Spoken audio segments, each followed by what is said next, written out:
Hi. Now, we're all aware of GMO foods, seeds, crops, etc. Unfortunately, if you live in Mexico, you're probably really well aware of GM foods, especially with groups like Monsanto, who are pretty much global. They're here in Australia as well. At the moment, most of, probably, from what I've read, and I can only go on what I've been reading, the research I've been doing, about 95% of the canola crops in Australia now are GM. So, unfortunately, I think it's just a matter of time until they spread into other things. There's also lawsuits going on with Monsanto as well, who have got fields with GM crops in them, and when the seeds have blown, just through the wind and the weather, the seeds have blown and grown in other fields or other farmers' fields where they don't have GM. They're actually suing them for taking on the patent of their genetically modified seed, which is ridiculous. But Monsanto's a whole other thing. I could talk about that for ages. What I wanted to talk about today was GM forestry. Now, this has been going on, replanting forests and cut and grow again forests for timber and stuff like that, pine and what have you, is all well and good.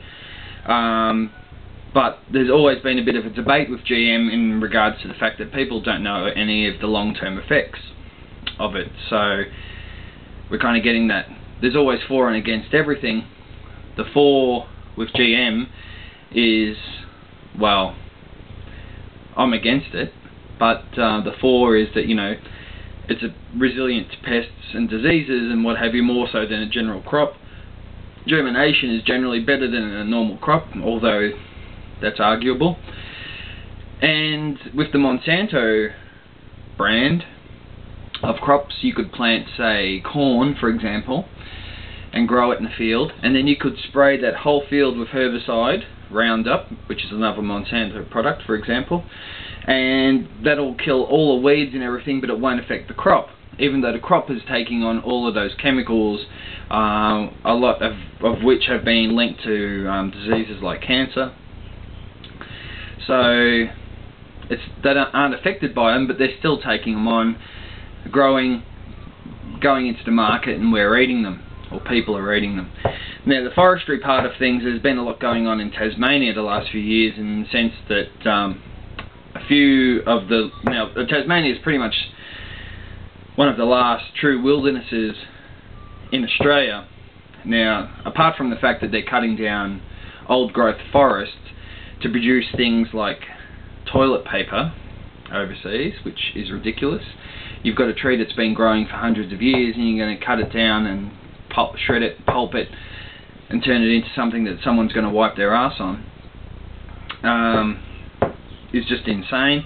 But anyway, there's been a lot of things going on with certain toxicity levels in certain streams. Now, the streams have got these toxic levels that have been rising and rising. So that in turn is affecting the lowest part of the food chain, like water lice and things like that. Now, what happens when those smaller organisms are affected is that obviously it has a domino effect and goes down the chain. So whatever eats the water lice are gone, or diseased, so what eats them dies or gets diseased, and what eats that is diseased, blah blah blah. So it has that domino effect. So what's been happening is they were researching for a while because they really couldn't find out what was actually causing it. So they actually found the solution, and it was the GM forestry crops that have been going in, or trees rather than crops. So what's been happening, now let's say here you've got a nice stream here with fish in it,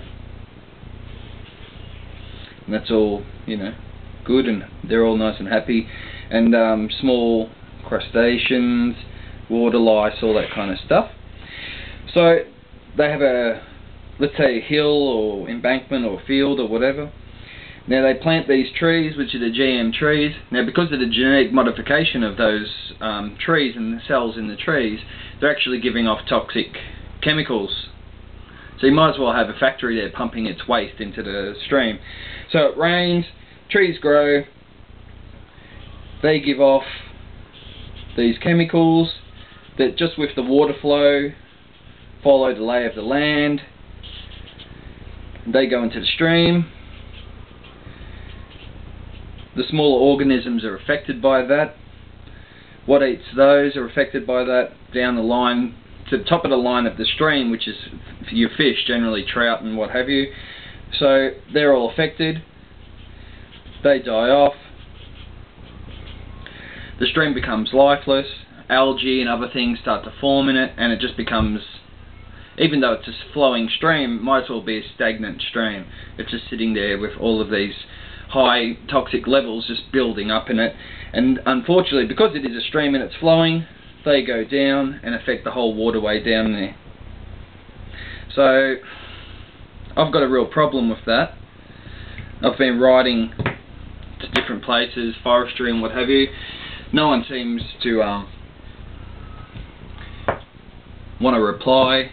So I'm not surprised by that. I generally don't get a lot of replies, regardless of how many times I write to different organisations in regards to things. So I guess the only thing I can do is just build up the awareness of it by doing a YouTube video and you guys seeing it. So this, as far as like the argument for forestry, GM forestry, yeah, it grows better and quicker and it's resilient. But because there's been no long-term studies into the effects of GM forestry, unfortunately they are producing chemicals and toxic effects that are affecting the environment. So, I don't know. These people, you can do the math. You know, it's not working out, it's not good. They should be taken out. Real, proper trees, non-GM trees, aren't some kind of hard to come by thing, so let's start planting those in there instead, reforesting with general, like normal trees, non-GMO trees, and let's not destroy pristine wilderness for the sake of just growing a few trees when we can just put some other trees in instead. I want to mention this because it is going on in Tasmania as we speak, and there are scientists researching it and trying to legislate government to stop it happening, but the government, being the hopeless slackers that they are as far as environmental issues go, probably aren't going to do anything for a while, but we'll see what happens. I wanted to mention it because A, awareness of what's going on, and B, it might be going on in your area too, so maybe a little research into what's going on in your area as far as GM forestry goes might prove worthwhile. Cool. Alright, thanks.